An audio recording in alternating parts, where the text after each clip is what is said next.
Hi everyone, today we're at Bruno's place. He completely self-built his house using second-hand shipping containers. We visited his place 4 years ago to do a report. Today he has been living in his house for 7 years. So it's high time to do a broader review to find out if he still believes living in shipping containers is a good idea. On YouTube, on Instagram, you ask me a lot of questions about what it's like to live in a Faraday cage. Won't rust eventually eat away at the containers? Won't we suffer from extreme heat in the summer and extreme cold in the winter? The container would have many thermal bridges. You've asked numerous questions that I've already addressed multiple times.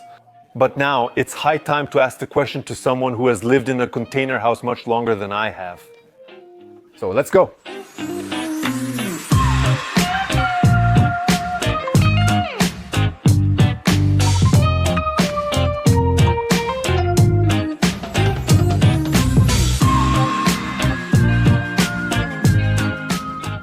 Hi Bruno, how are you? Hi Julian, how are you? I'm doing very well, very well. Thank you for welcoming us again into your container house, which I remember 4 years ago when we came to do the report, it made me want to build a container house so much that I built my own. I then changed the YouTube channel's entire editorial focus to primarily discuss eco-friendly and container homes. First of all, thank you for changing my life and the lives of everyone who works on this YouTube channel. You're welcome, it was my pleasure. It was a pleasure. I took part in a little project at your house. You had come to help me many times on the container house project. But can you tell us a bit about who you are and what your project is here? So as I said back then, I decided to build a container house using 3 containers. So 2 containers make up the central rooms, living room, dining room, kitchen, and 1 container is for the 2 bedrooms and the bathroom with the toilet integrated into the bathroom. It's 85 square meters with a budget of 50,000 euros at the time. That was what convinced you at the time with the container house. It was the low cost and the possibility of building it yourself, even though you didn't have any self-financing knowledge. Well, no, the knowledge, well, like in the first video, we explained all that, and actually no knowledge. A lot of research, a lot of questioning, a lot of questions to professionals. And then little by little, well, things take their course. So exactly, what has changed in the 4 years since we came to do that first report? I have a little clue here. For the past 4 years, yes, there have been a lot of comments about my famous posts. Back then it looked like this. I'll show you some pictures. Construction props made the container house look weird to people who found them excessive despite liking the house itself. Industrial, you went back to something more natural. So like I was saying, either I found some Ottoman style posts, kind of like old school lamp posts or wooden posts. So here I found some oak posts that I had cut at a sawmill, so 2 oak posts. And then a small frame to connect the 2 containers so I can run an LED strip through it. Knowing that these 2 posts are essential. Because actually, since you made an opening across the whole container and your framework is still resting on it, you need to... They're support posts. So yes, the construction props had a purpose. The posts serve the same purpose and they're not hollow posts.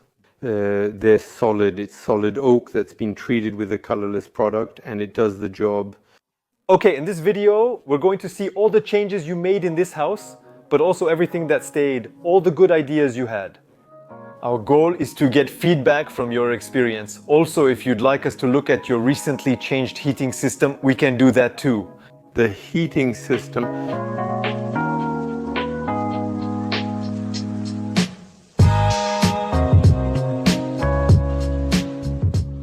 Changes have occurred in the house, as evident from the posts we've seen. The second big change that happened was the heating. I used to have electric heating before. I had 2 radiators to heat my 85 square meter house. We were between 19 and 20 degrees on average. I decided to switch to wood heating, well, for 2 reasons. Electricity has increased significantly. We're in the countryside, so I can find wood pretty easily. So basically I'm switching, I use 4 cubic meters of wood for the winter season.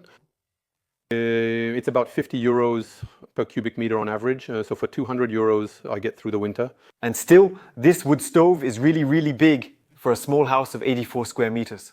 People are going to ask, they'll mention it in the comments, is it because the house is really badly insulated? Are container houses, are they, cold in the winter and so you need a big wood stove, right? No, it's not cold in the winter. Besides, it's a house that's insulated, up to the RT 2012 standards of the time. Let's say from a container or something else in the end. Whether it's a container, cinder blocks, earth, or whatever you want, it's the same thing. In the end, we have insulation standards that are completely standard. I had the chance to buy a large stove at a great price. It was simply an economic decision. And we use big logs, so we don't have to load it as often. And then the question the other way around is, in the summer, don't you get unbearably hot? Does the fact that you're in metal containers scare people a lot? Don't you suffer from the heat wave in your containers? No, because it's insulated from the outside. So the metal isn't directly in the sun. After some time, the bay windows make the house warm, but ventilating solves the issue. The metal has nothing to do with the heat in summer. It's really insulated from the outside, so it doesn't get any hotter than a normal house. If Bruno managed to build such an inexpensive house, it's mostly because he bought a lot of things secondhand. Not only is it more environmentally friendly, but it also allows you to save a lot of money.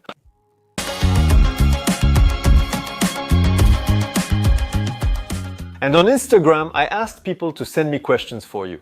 And one of the questions that came up the most was, what's it like to live in a Faraday cage, Bruno? For now, nothing. Well, I haven't noticed anything. Do you have phone service in there already? Has everything been fine for the past 7 years? Yes, I have service. There's a nearby provider with a 4G tower, so it works. I use a 4G modem for my internet, so that works too. So the Faraday cage, I haven't noticed anything on that side. Your internet is actually through 4G, not cable. This means you can receive everything from outside without any issues. Without any problem. I have a very decent speed for where we live. And what scares people isn't so much that the waves can't get in, it's more that they can't get out anymore. And that you're in some kind of constant microwave. Have you noticed any unusual changes, like an extra limb, over the past 7 years? No, it would be handy, but still nothing. No headaches, nothing at all health-wise. So, personally, I haven't noticed that issue at all. Have any electrosensitive visitors to your place mentioned feeling something or experiencing any unusual sensations? Yes, I do know someone who is electrosensitive, but no, he has never made any comments about that. With the sliding glass doors, you can go in and out, so it's not like being in a real microwave. Yes, okay. We'll see about that in 10 to 15 years. That's right. We'll take note of it and come back in 15 years to do a third report to see if you're still alive. Stand up, there you go.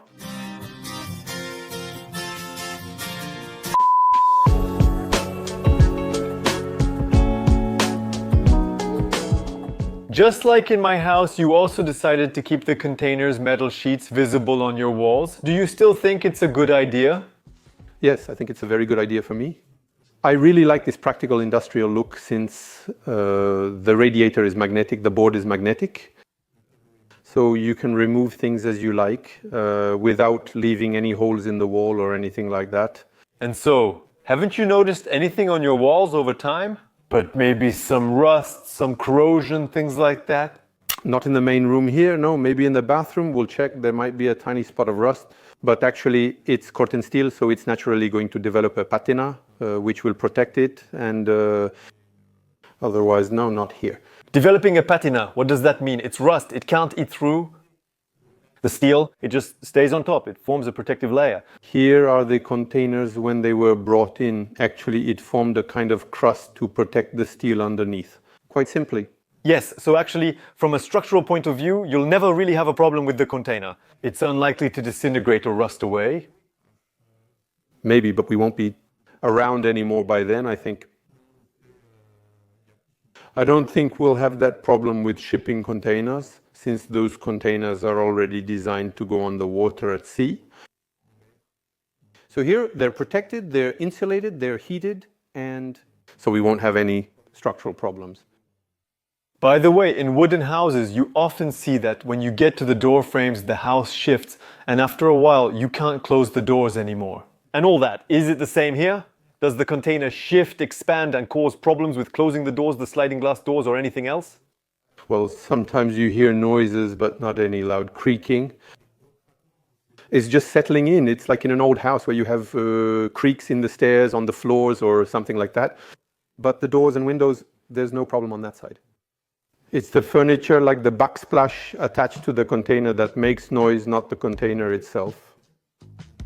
Yeah, sometimes you can hear it creak a little in the morning, but it's just a tiny creak. It's something that It's not a noise that bothers you. Oh no, not at all. It doesn't bother me at all. It's not like aluminum siding outside that can heat up, cool down, and make really loud bangs that wake you up at 7 in the morning. No, that's not it at all. With a container house in any case.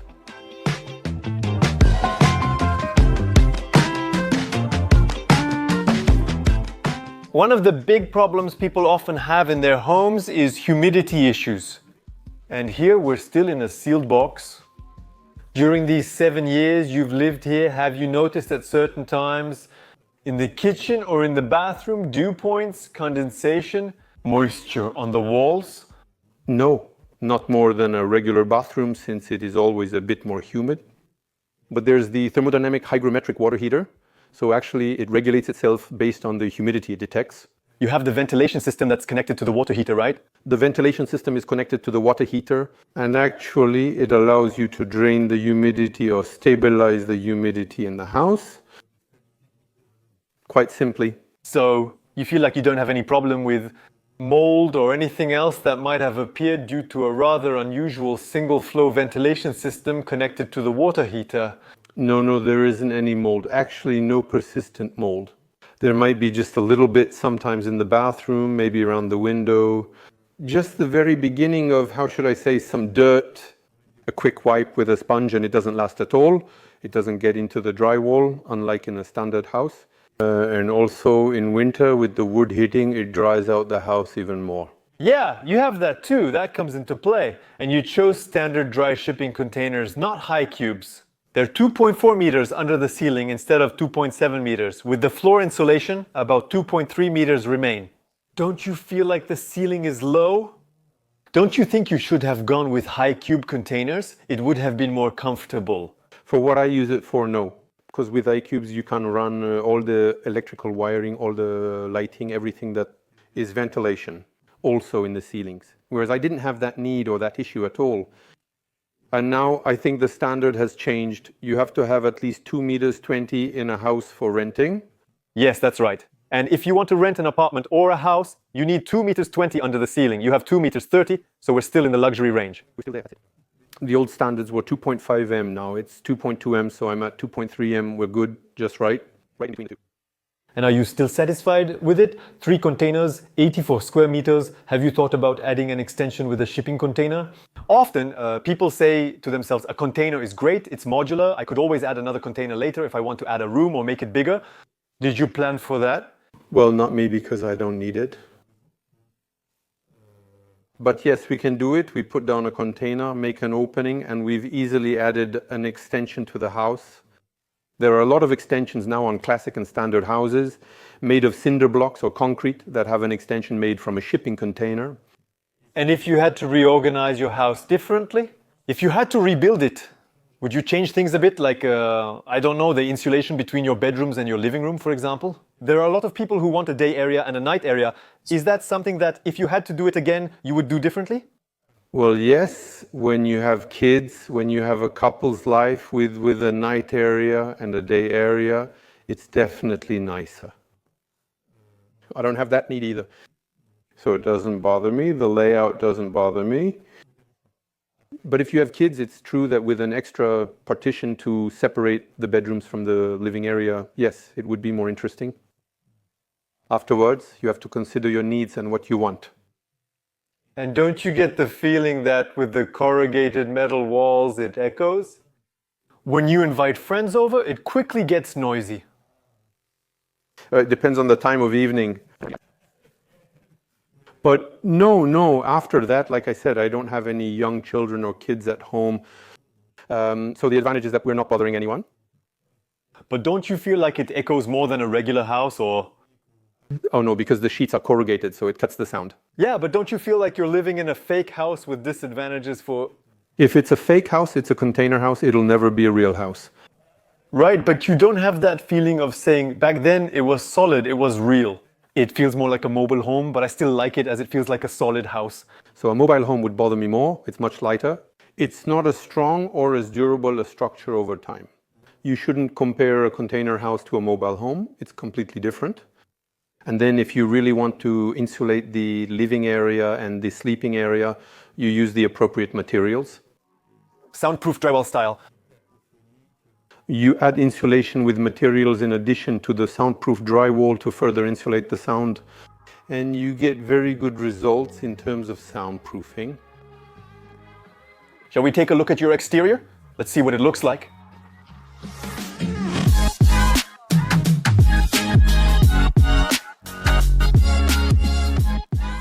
Well, we've reviewed a lot of things inside. Now it's time to take a look outside, especially your wooden siding. We already saw it 4 years ago. It was gray because you decided not to treat it. Now, it's still just as gray. In fact, it might be even a bit more gray. We'd have to look at the images, but do you regret not treating it? Do you still stand by your choice? Do you think it was still a good idea to do it that way? So yes, for me, I didn't treat it because yes, I think it was a good choice. I don't want to do another treatment every year or two. Yes.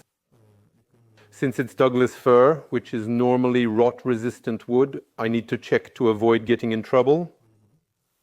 But there's no need to treat Douglas fir, that's it, although you can always treat it. It adds extra protection, but it's already very good like this, and for me it saves time on maintenance. And if you had to do it again, would you still put wood siding on your house? A wooden deck? Would you still choose wood even though it requires more maintenance than, for example, stucco or a tile terrace? Or other options?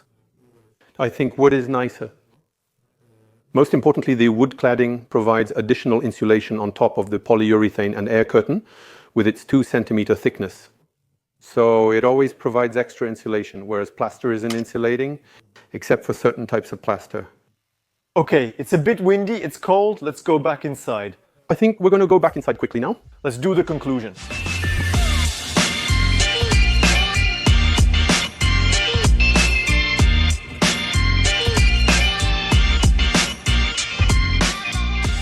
To finish, I suggest we go over together the 3 mistakes you made in this house and that you wouldn't make again. If you had to do it all over again, what would the first mistake be? So the most important mistake is that I installed the floating floor and I didn't respect the dimensions along the edges. I didn't leave enough space. I installed it right in the middle of summer. And when the house cooled down a bit in the winter, actually, the floating floor warped. But you would keep the parquet, you would put parquet back, not something else. Yes, why parquet? Not tiles. Why? Because parquet is insulating. You can walk barefoot or in socks. And you don't feel cold at all on the floor. Okay, and then second mistake? So the second mistake, it's not really a mistake, it was a financial choice. The steel tray is a bit noisier and louder compared to tile. So when it's light rain, it has an ASMR effect, meaning it's relaxing, it calms you, it's a bit zen. On the other hand, when there are heavy rains or hail or thunderstorms at night, yes, it's quite loud. You were saying, or the birds walking on it, you hear everything, right? In the morning, yes, the birds tend to trample on my roof. Don't you also experience expansion from your saw tray, either gray or black, when the heat causes it to make noise and wake you up? No, not on that side at all, actually. The expansion and noise side, the problem of metal expansion with the saw tray, no, I don't have that issue at all. If I had to do it again, maybe I would add a more soundproofing insulation underneath. A soundproof underlayer between the two, the roof and the polyurethane of the ceiling. The third mistake, as we were saying, would have been... So the third mistake, which is and isn't really a mistake, would have been optimizing the basement, like installing a water recovery tank, a storage tank, like what you have now. You actually made a crawl space under your house. That's right, I have a crawl space. How many centimeters? 1 meter 20. Yeah. Let's say 1 meter 20, which allows me to work underneath because I have all the electricity, water drainage and water supply running underneath. That's why I chose dry containers and not high cubes. And yeah, I could have optimized the unused space with a water recovery tank or by making a cellar. And you were saying maybe make it a bit higher than 1 meter 20? Make it higher or dig a little deeper. I don't know, make trenches. The best would have been to make trenches so you could move around. More easily under the crawl space. By making it 1 meter 50, 80 or more, instead of 1 meter 20, you could have moved around more easily and made better use of the space. Yes, absolutely. Those are the three regrets. It's not the mistakes, it's regrets that I have. Advice that you also give to people? That's it, it's feedback. Feedback since 5 years or 7 years now, to see what could have been done in addition to optimize things. So, do you still advise people watching us today to build a house out of shipping containers? Or do you finally think, maybe it's not the best idea? So really think about your needs, really think about your life for the living areas, the sleeping areas, separate things. For organization. Well, for me it works, and I think it works for quite a few people, right, Julian? It works for me too. Ultimately, it depends on the budget, since container prices rose significantly but have recently decreased slightly. So it depends on your budget, and it's still a viable house and just as durable as a house made of concrete blocks or bricks. And then concrete brings other problems. It can crack with soil dryness, with droughts, severe temperatures. It also cracks concrete houses. It's not timeless either. Concrete houses, rammed earth houses, especially in Bresse when there's a drought actually, the walls start to crack. Here, we don't have that problem. The walls here won't crack, at most they'll just slightly deform. Since here, the structure is self-supporting, since all three are fixed, bolted and welded to each other, so there won't be any problem with cracks or issues with the structure. Thank you anyway for giving us a bit of an overview of these first 7 years. 7 years already.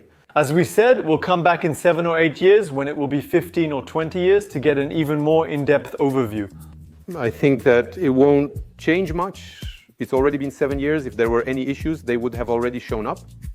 The 10-year warranty for a new house suggests that issues typically arise within the first decade. It's been 7 years for us without any problems.